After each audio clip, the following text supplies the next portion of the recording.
या समुद्राचं खारं पाणी मी गोळं करेल. दुसरा शोध होता की मी अशी अग्नी तयार करील की त्या अग्नीतून धुकूट निघणार नाही, त्या डोळ्यातून पाणी येणार नाही. हा एक शोध होता. आणि तिसरा शोध होता स्वर्गात जाण्यासाठी सरळ शिडी बनवणार. असे 3 संकल्प त्या युवकाने केले होते. परंतु ध्येय चुकलं, वेगळ्या मार्गाने गेला आणि रामाच्या हातून मारला गेला. कोण होता तो? कुठे हो?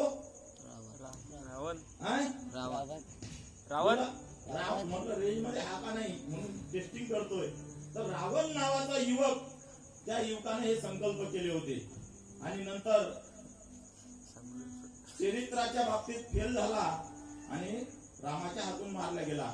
मग ते राहिलेले शोध बाकीच्यांनी शोध घेतला की हे शोध रावण जर लावणार होता मग आपण करून पाहायला काय हरकत आहे. तर त्यातला एक शोध आता आपल्या प्रत्येकाच्या घरी येऊन बसलाय. धूर न निघणारा अग्नी म्हणजे गॅस. हा जो गॅस आहे ना हे रावणापासून सुरू होतो. आता तो गॅस आपल्या घरी आला. कोण्या महिलेचे डोळे धुरानं खराब होऊ नाही राहिले आणि तिला त्रासही उरायला तो रावणापासून चालत आलेला शोध आहे. दुसरं, या समुद्राचं खारं पाणी गोळं करेल. तर अनेको ठिकाणी असे शोध लागले आणि पाणी गोळं करणं सुरू आहे.